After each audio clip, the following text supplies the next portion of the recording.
Well, I think it's still morning. Good morning, everyone. Please be seated. I feel like we have a quorum in the house. I miss the quorums. Vice President Harris, honored guests, I want to thank you all for being here. Secretary McDonough, thank you for your work to ensure that the VA provides world-class care and support for those who bore the battle. In a moment, I'm going to have the honor of signing into law 4 bills that the women and men in this room have written and gotten passed, bipartisan bills, to honor one truly sacred obligation we have as a nation. We have many obligations, but we only have one truly sacred obligation, in my view, and that is prepare those we send into harm's way, care for their families when they're gone, and care for them and their families when they're home. And that's a lifetime commitment. A lifetime commitment the nation owes to every one of our veterans. And it's one that I embrace as Commander-in-Chief. For me, for Jill, and for the entire Biden family, it's also personal. And it's a commitment that we are helping to keep today because of the leadership of the women and men in this room. The first bill I will sign requires the Government Accounting Office to assess whether there are disparities associated with race and ethnicity when it comes to VA benefits and disability ratings. The weapons of war and the nature of injuries they inflict don't differentiate based on race. And the type of disabilities our veterans carry with them don't differentiate based on race. So the claims approved and the benefits delivered should not differentiate either. We've heard from veterans of color who, upon returning home from their service, are treated differently from white veterans. This bill will help us understand how this happened, keep better records, expose the facts to the light of day, and allow us to do the necessary work of making sure that all of our nation veterans, all of them, are treated with equal dignity and equal equality throughout their entire time, with the consideration being no different based on race. And I want to thank and congratulate Senator Warnock, who's here in the room, who has been a moral leader in the U.S. Senate since he got here, and leading on this issue, as well as Representative Takano, who has done a yeoman's work in the House. The second bill I'll sign is the Higher Veterans Health Heroes Act. I want to thank Senator Hassan and Senator Braun and Representatives Rice and Latta for their work to help veterans find a way to continue to serve their country. In 2019, the Inspector General of the VA reported that staff shortages are one of the causes of the many problems we face in veterans care. And at the same time, with our military, there are nearly 200,000 dedicated, well-trained workers in nearly every area of healthcare: doctors, nurses, pharmacists, technicians, and physical therapists. They understand the health challenges our women and men in uniform face. 1,000, or actually 13,000 of them, separated from active duty every single year. And we can do more by helping the separated service members with backgrounds in healthcare continue their work in healthcare in the federal government at places like the VA. This bill directs the Department of Veterans Affairs to create a program to recruit military medical personnel who have less than a year left in their service to work in federal healthcare occupations. This new program will build upon existing efforts to create a pipeline from former military health professionals. For both our veterans and our military medical personnel, service isn't just what they do, it's who they are. This bill is going to allow those professionals to continue their service to each other and to our nation. And the third bill I will sign is the Colonel John M. McHugh Tuition Fairness and Survivors Act. For so many of our service members, their service to us is also about building a better life for themselves and for their families. And part of keeping our commitment to them means helping survivors get the education they need and to fulfill their dreams. This law ensures that surviving spouses and children of veterans who access the Survivors and Dependents Education Assistance Program are eligible for in-state tuition wherever they choose to go to school, whether they live in that state or not. I want to recognize Senator Tester and Moran, Representatives Trone and Moore for their work they've done on this bill. I also want to recognize the very special guest, Kelly McHugh Stewart. Kelly, where are you? Kelly, thank you for being here. Thank you for being here. And she is the daughter of Colonel John M. McHugh for being here today. I want to thank her. Kelly, your dad was an American hero, but he wasn't the only one in the family as a hero.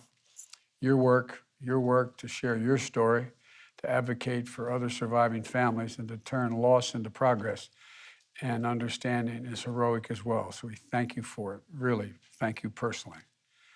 The final bill I'll sign today is the Protecting Moms Who Served Act. In the Senate, it was championed by Tammy Duckworth, a mom, a veteran, a senator, and Senator Susan Collins. It also was one of the pet projects that the vice president had when she was a United States senator, and sticks with her. I don't know how many times I've heard about what we have to do, and she's right. In the House, it was championed by a former nurse, Representative Lauren Underwood, and Representative Bill Bilirakis. And our country continues to have the highest maternal mortality rates in the developed world, which is hard. It's just, especially among Black and Native American women. For many years, Vice President Harris has led the fight to address this tragedy of maternal mortality in our nation. Her efforts in the Senate are reflected in our Build Back Better framework and our investments in maternal health. We're going to help expand and diversify the maternal health workforce, improve maternal mental health, and bolster community-based programs, train providers, enhance research, and ensure maternal care is coordinated. As we continue that work, we recognize that women veterans, and there are more than 500,000 women veterans in this country, under the age of 40, they face additional maternal health challenges. They frequently have other health risks that can complicate pregnancy. For example, expecting moms with physical disabilities or with mental illness are much more likely to experience pregnancy-related complications and have their children prematurely. This bill will commission a comprehensive study of maternal health challenges facing veterans and will invest in maternal care coordination programs at the VA. It's an important step in making sure we meet the needs of American mothers who have served. Early this month, I commemorated Veterans Day at Arlington National Cemetery. On that solemn day, we lay a wreath and renew our oath. But keeping faith with American veterans required much more than laying wreaths or making more oaths. It requires acts. That's what you've done today, all of you, acts. That's why I'm so proud to sign these bills. May God bless you and may God protect our troops and their families. And now I'd like to invite the folks to the stage as I sign the first bill. Thank you very much.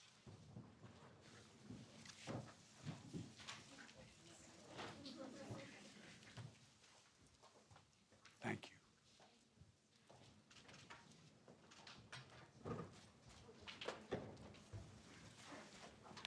How are you doing, man? Good to see you. Okay, I don't want to tell you all, I only have one pen. So you're all going to get a pen, but I only got one with me today. I couldn't figure out how to pick 50 of them up here, but thank you. All right.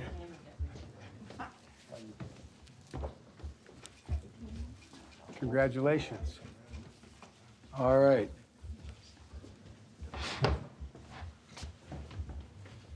Here we go. Government Accountability Office study on disparities associated with race and ethnicity with respect to certain benefits administered by the Secretary of Veterans Affairs.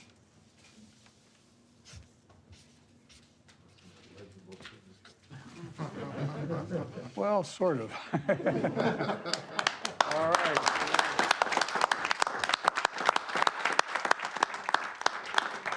Okay. Thank you, everybody. My mother would say, you're doing God's work. Thanks. Thank you. Hey, Pat, how are you, buddy? Good to see you. Hey, Big John. You're going to be here all afternoon. That'll be good.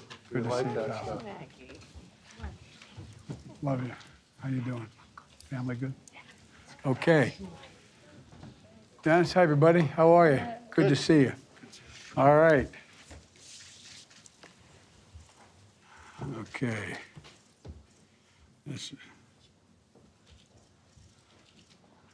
Okay, here we go. You ready?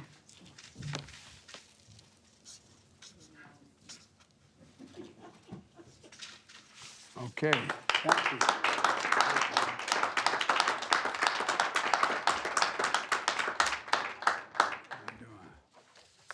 All right. Thank you, thank you, thank you.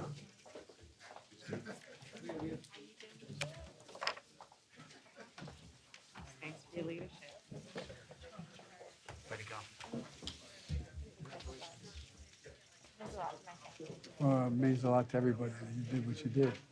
Seriously. You should be very proud. You got some great allies with you. When you got Big John Tester behind you, anything can happen. All right. Here we go. Men title, well, I'm not going to read it all. You just sign it. All right.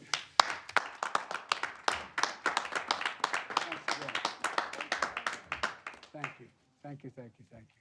Thank you. Keep the faith. All right.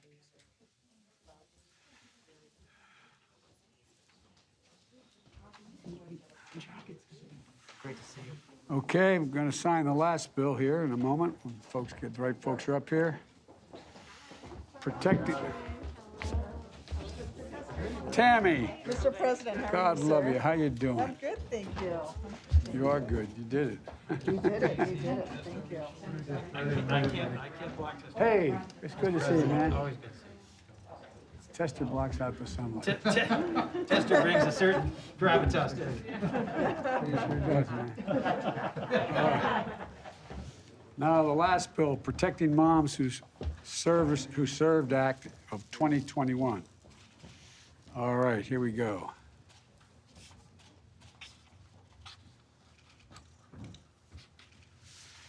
Thank you, thank you, thank you.